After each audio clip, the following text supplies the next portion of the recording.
Okay. So now I can wish you Boker Tov, Bruchim Abayim. Welcome, everyone. Delighted to have you again on a Thursday morning to do some studying, some teaching, of course, all on a mutual basis.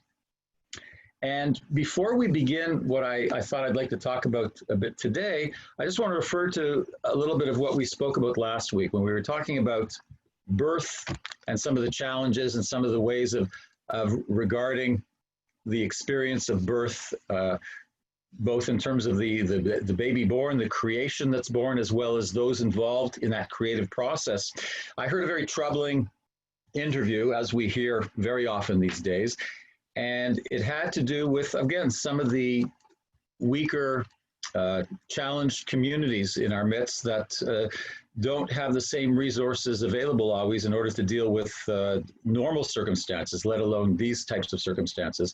And they were interviewing somebody from one of the Native Women's Association, talking about how some of the women, indigenous women in outlying communities, whether it be reserves or in small urban communities outside Toronto, of course, are without some basic things such as milk formula, because it's not always easy to get those things. And because we were talking about childbirth, those women who need the support of milk formula in order to provide nourishment for their kids aren't able to get it because it wasn't available, and it was hard to get to these outlying areas.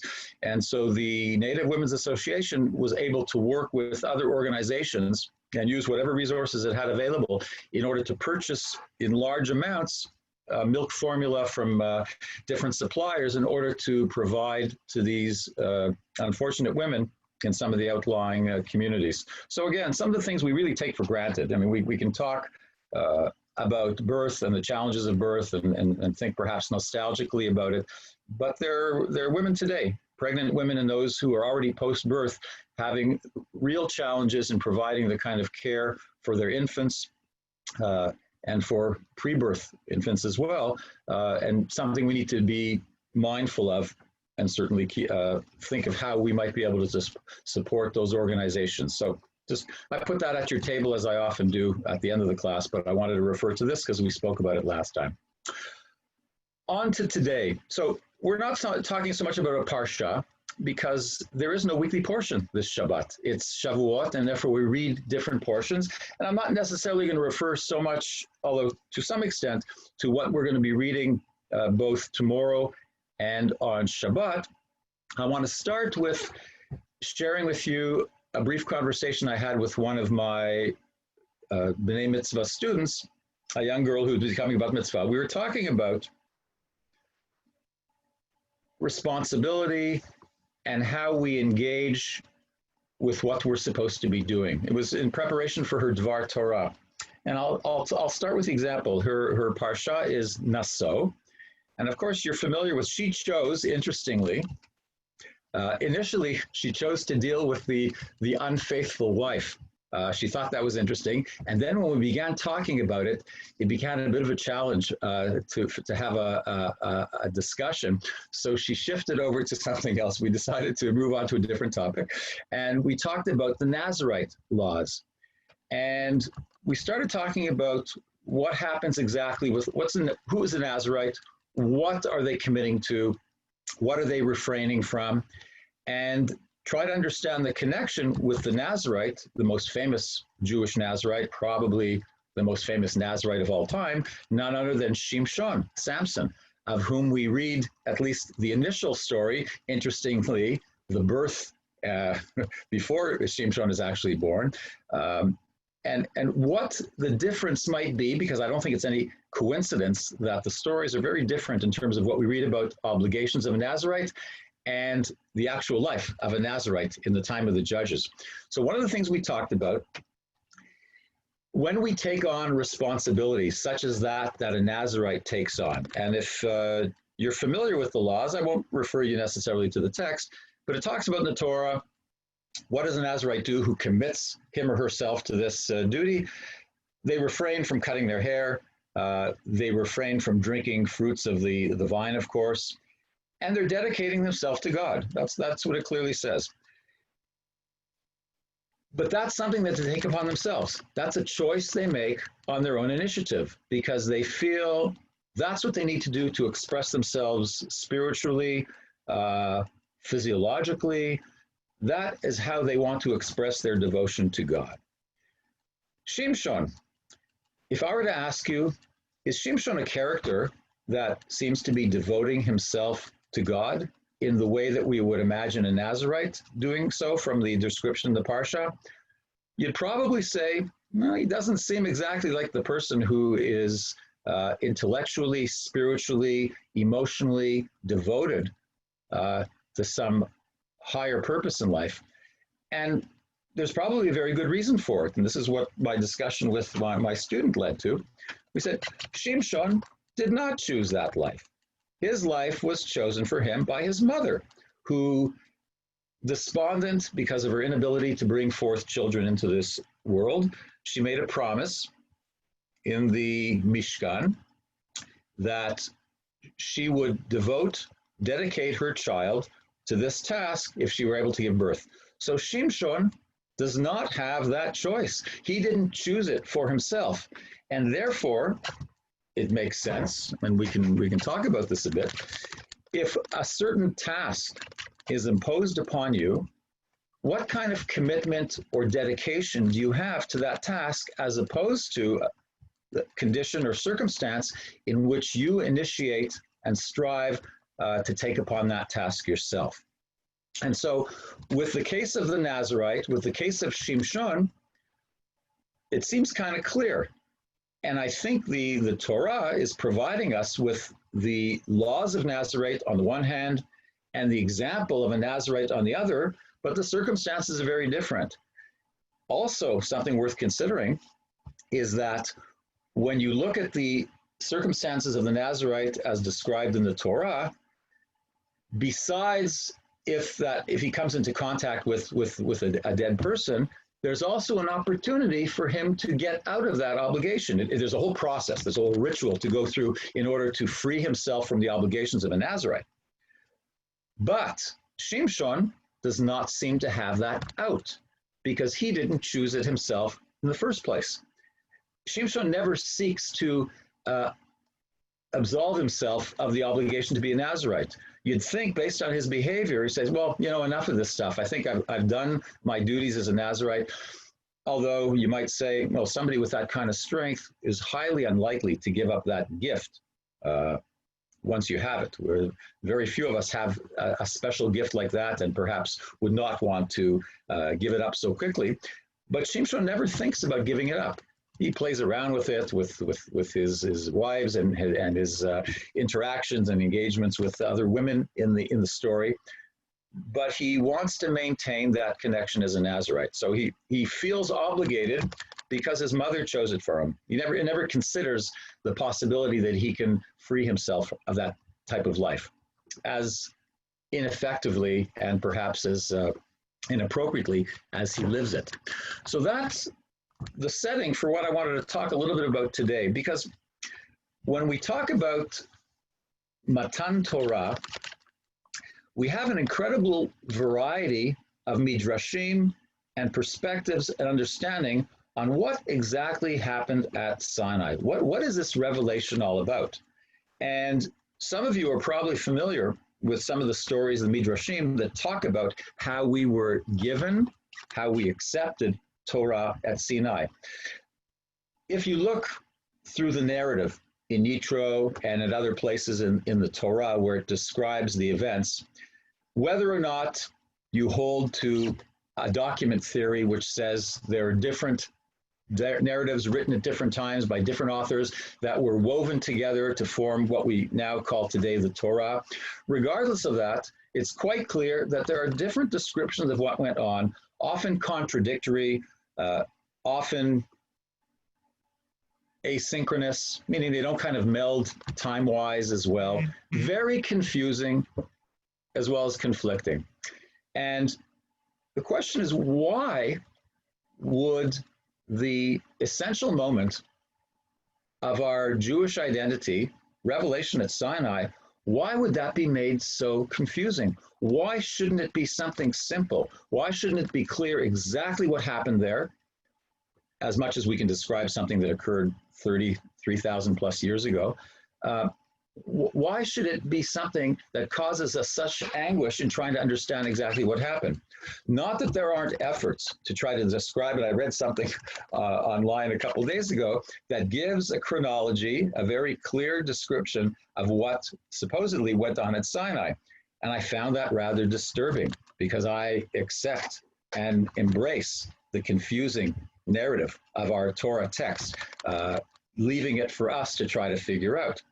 But you might ask, so why is it like that? And I'll just share a couple of the midrashim with you, with which you're probably familiar. One of the famous ones is that when we get to Sinai, hundreds of thousands of slaves and their families, and you can only imagine and have a bit of an understanding from the narrative what their state of mind was at that time. We're all encamped around this mountain. Moses, with a couple of the leaders, goes up partway. Moses continues up to the cloud. And there's this midrash that says God lifted the mountain off the earth, inverted it, turned it upside down, held it over the entire nation of the Israelites and said, are you going to accept Torah? Because if you don't, you see that mountain on top of you? Boom. Is that a choice? We talk about the chosen people. So we were chosen to be subject to a threat like that. And who in their right mind, other than someone who, unfortunately, I guess should be wary about using this term suicidal, is not going to accept that offer. There's another midrash, of course, that says God went to all the other nations. They all refused. Nobody wanted that list. Nobody wanted kashrut. Nobody wanted circumcision, and all the other things that come along with our various commandments. And in the end, God comes to the people of Israel and asks, do you want this? And they said, sure, why not? I'm paraphrasing. I don't know if that's what they said. But they accepted it. And so we move really from a chosen people, because every people was chosen to have the opportunity to accept Torah, to accept revelation. And yet the Israelites are the only people who actually chose it, according to that midrash. So we shift from a uniquely chosen people, among everyone who was chosen for that, to a choosing people. We made the choice to accept that. And it seems like we made the choice of our own free will. It was something we took on. Nobody forced us. That's without the mountain hanging over our heads like the sword of Damocles. We decided, you know what? This package doesn't look so bad. Besides, God took us out of Egypt. We might have been slaving away at another one of those pyramids had it not been for God. So maybe we can accept this package. So it's not exactly an unconditional acceptance and choosing of revelation. There's a background to it. It's not in a vacuum, as it probably seems for the other nations. If you think about it, they would only have heard of what God had done. They would not have experienced that. And of course, without social media and texting, who knows exactly what kind of description they heard about the Exodus from Egypt. But regardless of that, they were kind of disconnected from that. And so it kind of makes sense, based on their lifestyles at the time, that all these apparent restrictions on life is not something that would have been particularly appealing to anyone. Only those who might have had some kind of appreciation for the power of the person, the divinity, offering that, there might have been some logic to their acceptance of that revelation. So we have these different interpretations, and there are many others, other midrashim that talk about how revelation took place at Sinai. And the question arises, why do we need so many different interpretations? Why is that necessary? As I suggested before, might it not have made more sense for the first significant national event? And I put that there because the Exodus was something that was probably, as we know, was hurried, as organized as it seems. You know, people leaving don't have a chance to think much about things. The opportunity to leave slavery, you know, there's no thought. It's a no-brainer. Just get going, pack up your bags, and get out of there. But here they are. They're encamped, as John is, in front of Mount Sinai, and they have the chance for a number of days to think about what's going on here. And there's a great description in Parshat Yitro part of which we read tomorrow, and of course, the entire story we read at the appropriate time during the year, about this process of preparation. It's not all of a sudden they arrive there, set up your tents, come out to the mountain, and I'm going to give you Torah. No, there are a number of days they need to prepare. There's certain things they need to refrain from during that period of time. They need to cleanse themselves. They need to wash their clothes. They need to get organized. They need to be emotionally as well as physically ready for this very significant event, this seminal event in the creation of a faith community. So there's time to think about it. There's time to consider what this all means. And yet, despite all that, we have to have these different understandings of what exactly happened.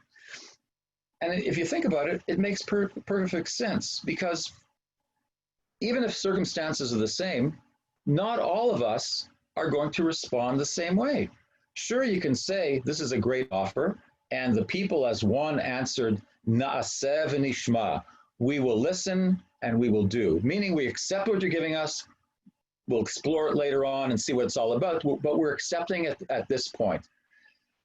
I would love to believe and assume that everybody answered as one like that.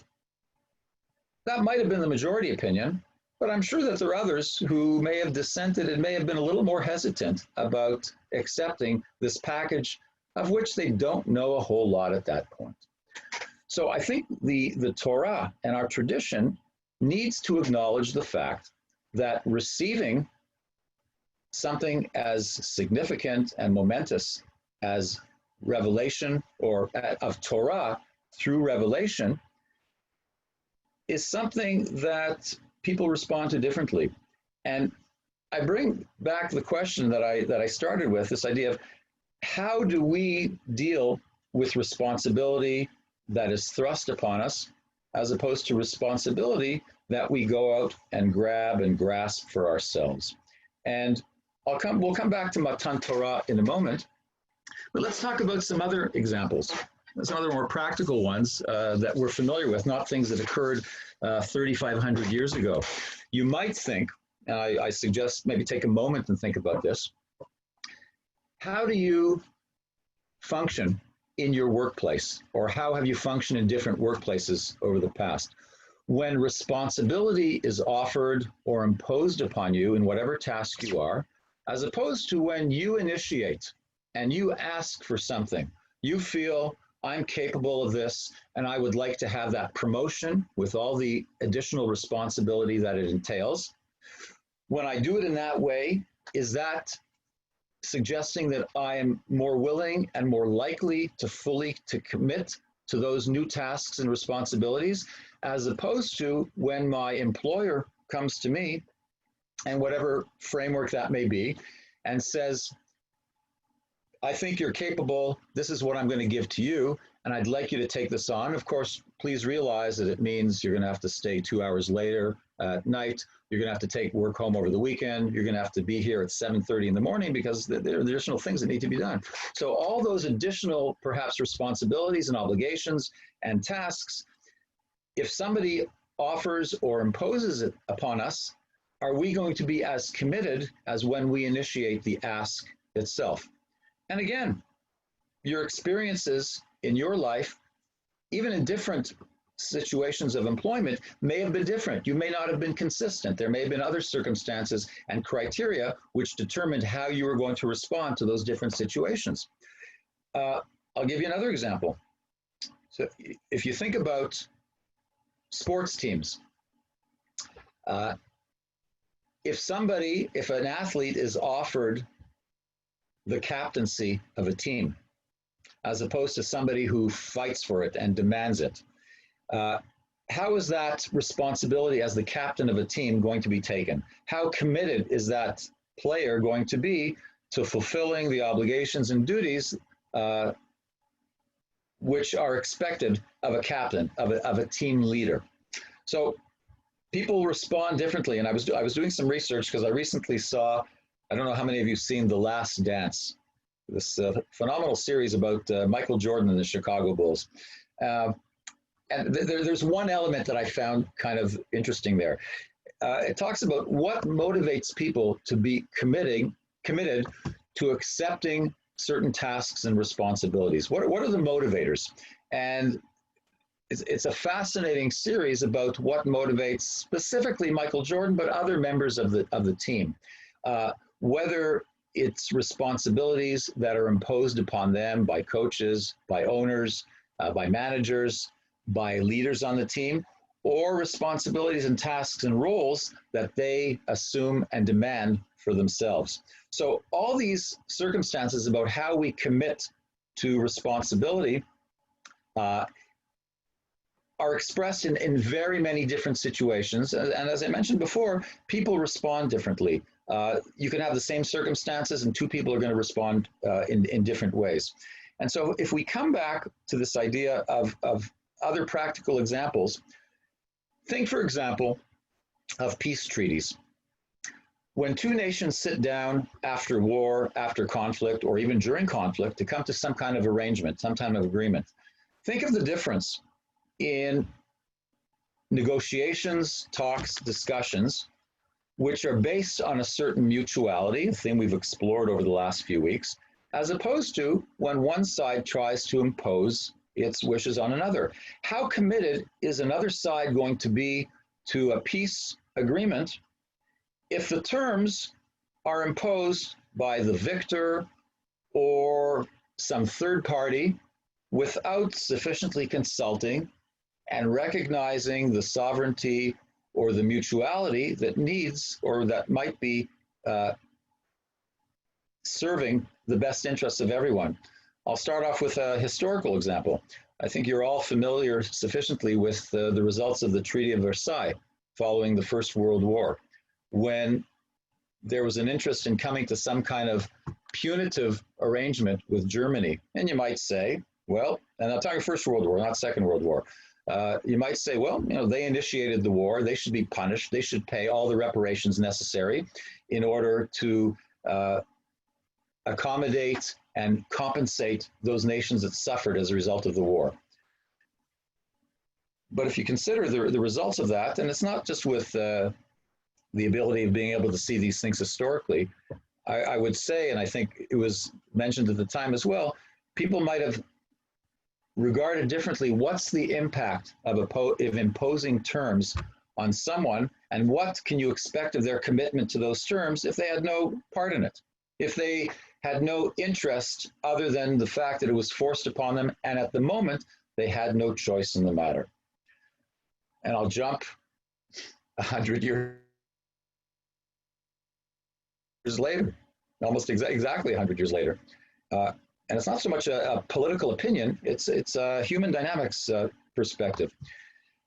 There have been many attempts at coming to some kind of peaceful arrangement between the Israelis and Palestinians. How can it help if a third party enters into that process and comes out with what it suggests is a genuine and the best solution possible without involving one of the parties? And I'm referring to Trump's great peace plan in consultation with Israel, but not involving the Palestinians. It has nothing to do with how you view the conflict. It's how you view conflict in general. You want to come to a genuine determination of something that may work effectively for a long period of time, or even for the medium time, but not more, not something that's going to be only short term. You have to have some kind of willingness to allow all parties in that to be part of the process. So imposing a peace that you think is great on somebody is not going to be an effective or a sustainable peace.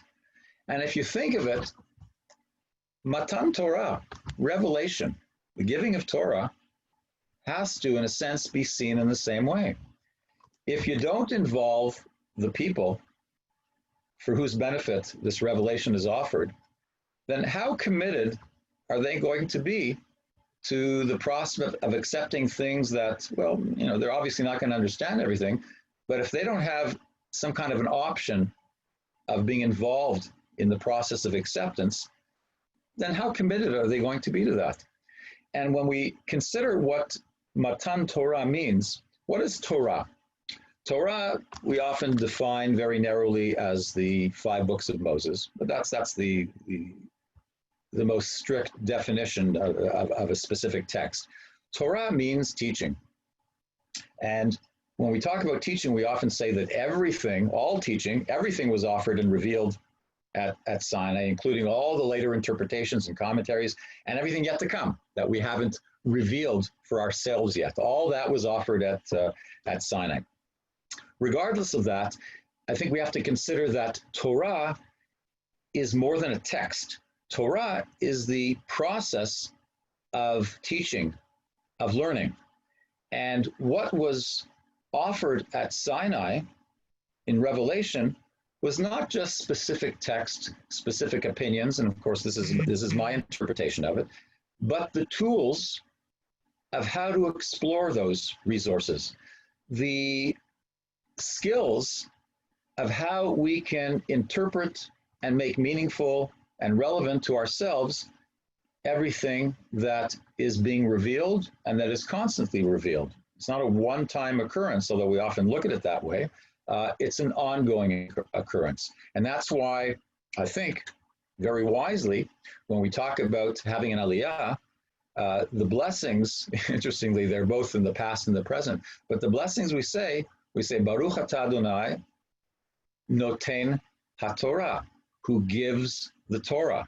It's not who gave the Torah, who gave something to us, and that's what we got to work with.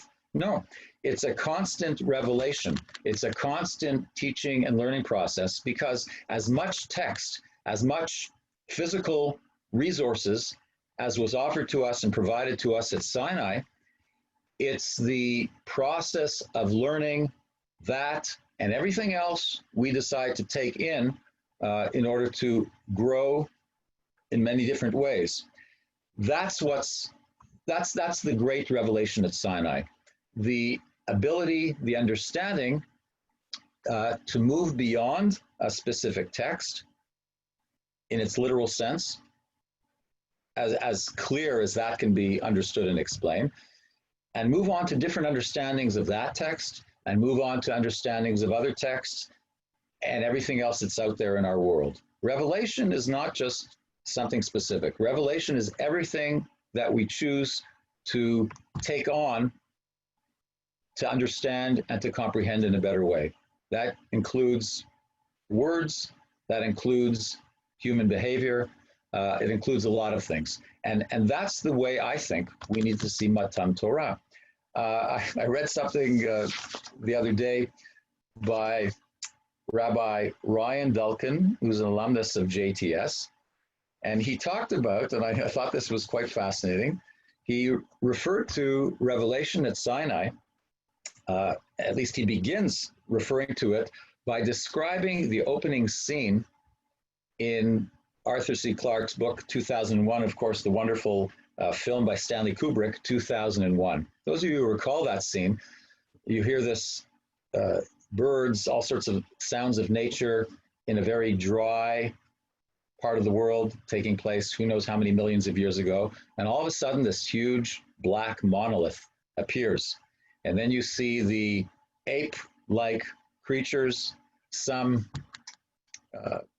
ancient expression of human existence before it became humanity as we know it, and this revelation of something through this black monolith, which allows some kind of significant jump in human development. It's a fascinating scene when they come up and touch that black monolith, and all of a sudden they're shaken because they've experienced some kind of revelation, and perhaps not in that religious sense that Stanley Kubrick intended, or maybe he did, and have made some kind of jump, quantum leap in their development as humans, in their connection with the divine, in their understanding of their place in this world.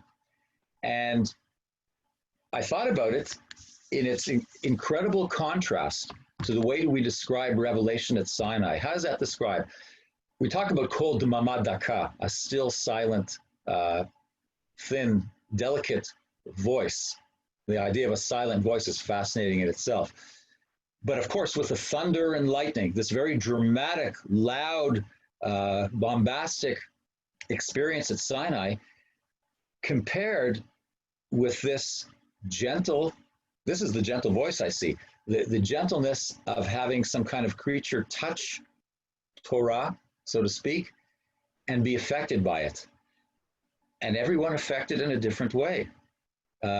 Each of those ape-like, human-like creatures in the film, they're all shocked. They all jump in different ways, but each of them probably, undoubtedly, take their revelation in a different way. Some of them conclude, fortunately or unfortunately, that they can use things they've seen before as tools, as weapons.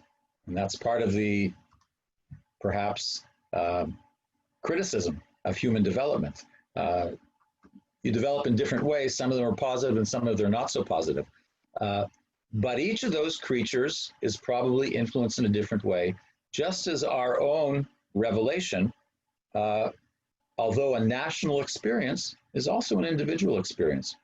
And while we want to see ourselves as part of a nation experiencing revelation in history and in the present, we need to acknowledge and recognize the fact that each of us takes that revelation in a different way, based on our abilities, intellectual, emotional, and otherwise, based on our circumstances at the moment where that revelation takes place. And we can each touch that monolith at different times in our life, and that revelation is going to be different. It'll never be the same as it was the first time. And that's the beauty of Matan Torah. You know, students, when I begin working with my B'nai Mitzvah students, they come into my office, and you can see in the background, I feel very comforted being surrounded by books. And so one of the things they asked me, so Michael, have you read all those books? And I say, no, I haven't read all those books. That's the whole idea of having these books here. As a matter of fact, I don't see these, I don't use these words with them, but I share it with you. I don't see having books on a shelf as an expression of trophies of accomplishment in terms of reading. That's not the way I look at this. I look at, as a matter of fact, often after I've read something, I'll discard it or put it away in storage, knowing where it is should I need it. But I keep plenty of things here because I use them for reference purposes. But I'm constantly inserting books that I haven't read before. And I certainly maintain books here that I have either not read at all, or in their entirety, or I simply haven't read them enough times to really understand and appreciate what's in those books.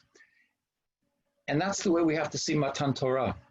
Matan Torah is something that offers us the privilege to study, but not to see revelation as a one-time event.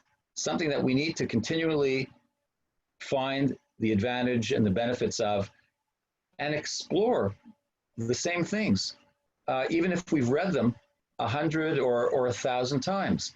Every revelation, every contact, every encounter with our texts and those of others is a new revelation in and of itself. And the last thing I'd like to mention is that, again, whether coincidentally, under these circumstances, just happened to work out this way, but you know that last week we celebrated Yom Yerushalayim. The Muslim community celebrated the end of Ramadan, Eid al-Fitr. The Christian community celebrated Ascension, the traditional belief when Jesus rose to the heaven 40 days after his resurrection. And here we are celebrating Matan Torah. And one of the things I keep in my office in order to keep me honest and open-minded, and again, I haven't read them all, admittedly, but I keep, and I'll move my computer so you can see what I'm talking about. So I keep, I don't know if you can see, you may not be able to read the titles, but I keep here a variety of titles. If you can see them, I don't know. I don't expect you to be able to see everything, but I'll just read some of the titles there. So one is called the JPS English Hebrew Tanakh. There's another, the stone edition of the Art Scroll Chumash. And then there's one called The Torah, a modern commentary produced by Hebrew Union College. So that's an initial understanding of my willingness and hope to explore our own texts based on different traditions within the Jewish faith community. But beside those, I have the Taschen German edition of the Bible, the Luther Bible from 1534. There's also something called where is that book here?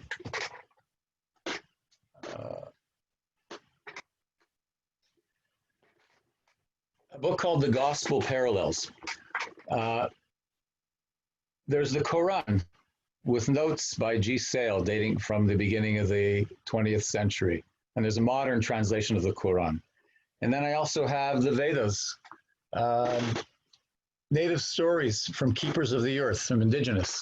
The Kitab Ikun by the Baha'u'llah from the Baha'i faith. So you might ask, what do I have all these in my office? And something that kids are going to see when they come in here as well as adults.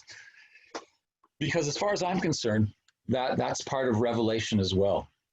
If we're not willing and I guess bold enough, even courageous enough to consider what's out there beyond our own texts, then not only are we being overly insular, but we're being afraid to try to understand what's out there beyond our own small world, and to the detriment of ourselves as much as, if not more than anyone else. When our capacity to understand and acknowledge other people's interpretations and understanding of their place in this world is limited by neglecting to understand and read of their texts, of their understanding of revelation, then we're not giving ourselves the full opportunity to understand revelation in its broadest understanding and meaning. So my challenge to you this year is, as I hope you will, in the coming hours, consider what you want to study, how you want to study, where you want to study. There are a lot of options out there from the conservative movement's site and other Jewish sites. I challenge you beyond that, take some time to pick up something that has nothing to do with our tradition, or maybe has everything to do with our tradition, in terms of opening up your experience to understanding something about other communities as well.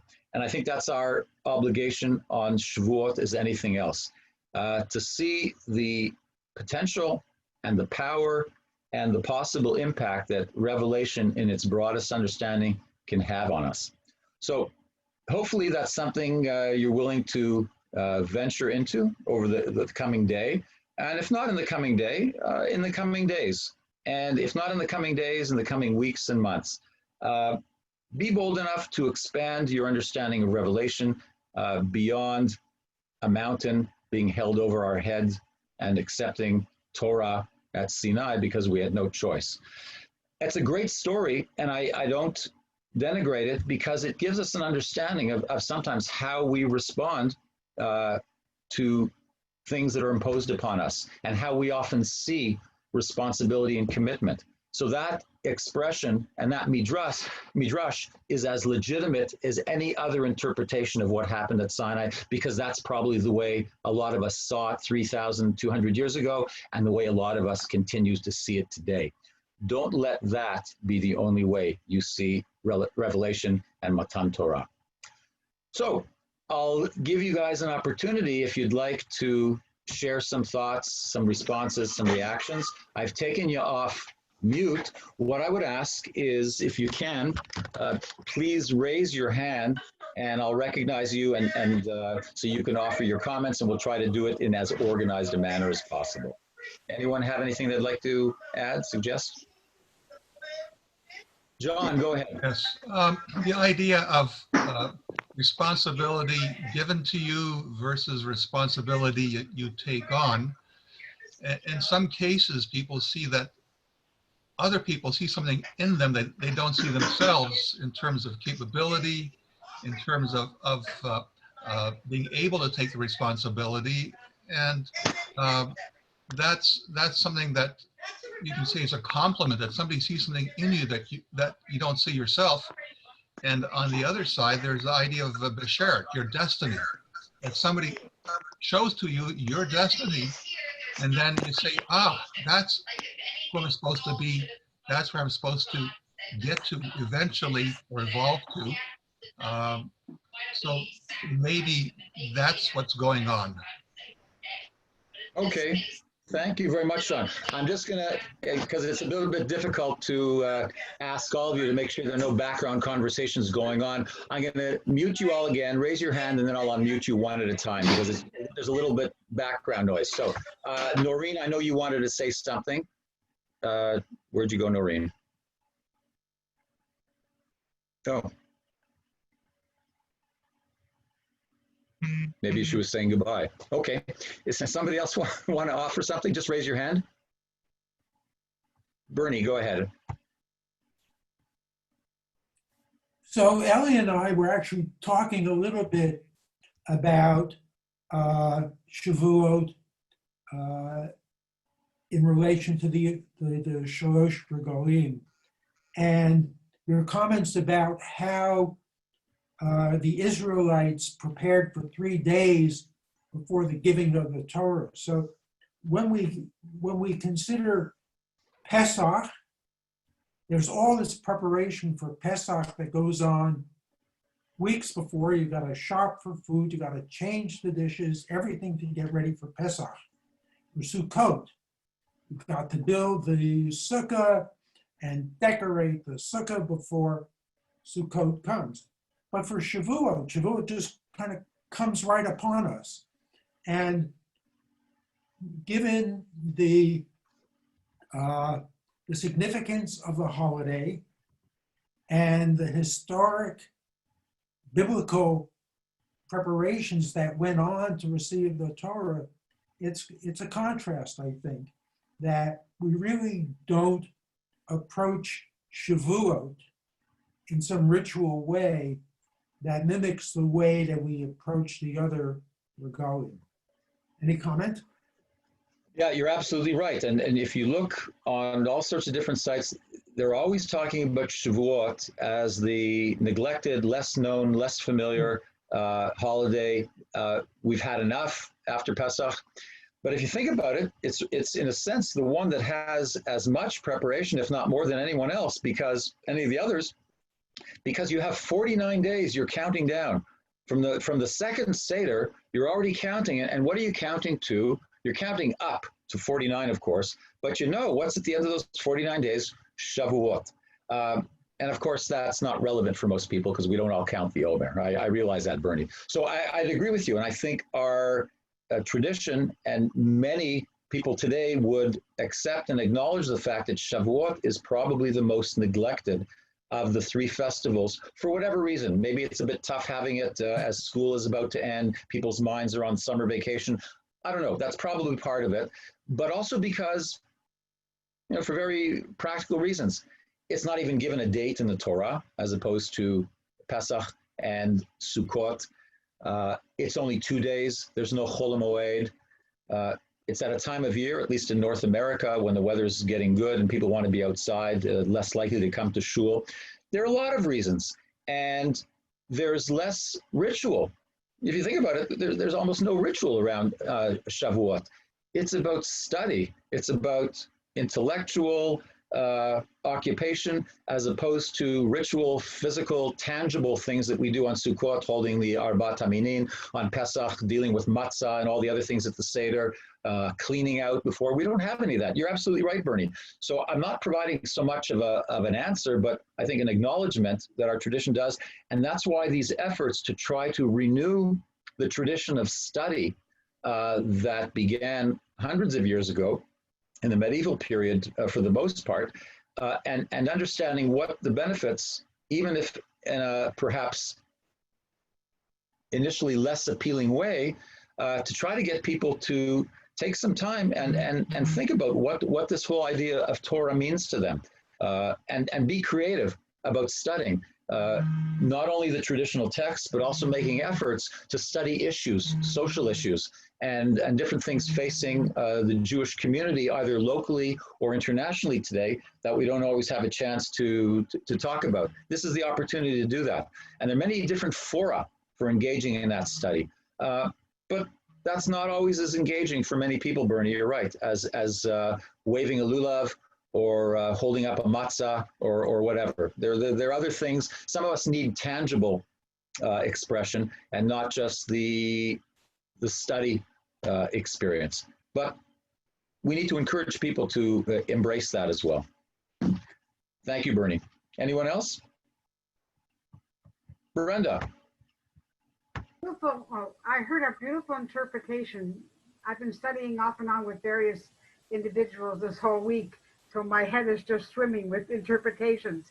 But this one really stuck with me, and they compared Torah to fire. If you bring fire too close, it'll scorch you. If you stay away from fire, you'll be cold. But you have to think of the Torah as a fire that's always burning within us all the time, and that's present within us. Yeah, and allow us ourselves not to be scorched or burned by that fire, and certainly not allow it to do the same to others. But that's a nice metaphor. So, somebody mentioned, Marla, thank you for the comment, that there are special services and certainly special rituals that we use on Shavuot.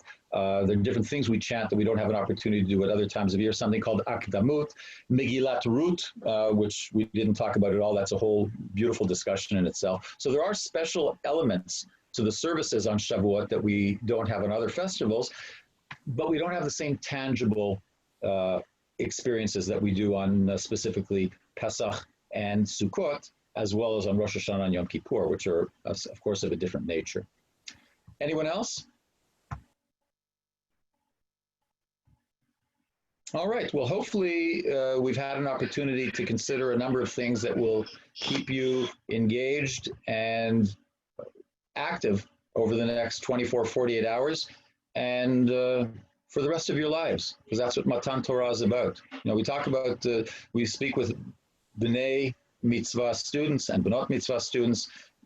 When you become Bar Bat Mitzvah, it's a status you take on whether you want to or not. You reach that age and that's something that you have. So we can say that, well, they haven't voluntarily taken on the status of Bar Bat Mitzvah. They get it regardless. But I say to them, that's true, but it's up to you what you want to do with that status. That status can be completely meaningless other than the fact that you've reached the age of 12 or 13, or you can make it something that's relevant for you in your personal life if you explore what it's all about. And that responsibility and commitment to exploring it is something you have the rest of your life. So all of us, having been present, maybe in one way or another, at Sinai, 3,332 years ago, as it said on one of the websites, it's our ongoing responsibility to continue to explore what that Matan Torah, what that revelation means, if we're willing to. It's up to us. So I wish you all a beautiful Chag Shavuot Sameach. Hope you have a chance to do something that's meaningful and relevant on your own, with families, with friends, in a virtual way. Have a Zoom Tikkun Leil Shavuot. See if you can organize a few people and have a discussion on Zoom with that. Anyway, there are many ways for us to do that. Remember, it's not just about the text, it's about the tools and the willingness to consider those texts in different ways. So Chag Shavuot Sameach. One last thing I almost forgot. Our class next week, because we have a Bat Mitzvah celebration taking place in the morning, it's going to be at 10:30. I realize that may not be convenient for some of you, but who's ever here, I'll be here at 10:30 next week and look forward to studying together with you once again. So Chag Shavuot Sameach, and stay healthy and take care, everyone. Thank you, Michael. Thank you, Michael. Chag Shavuot.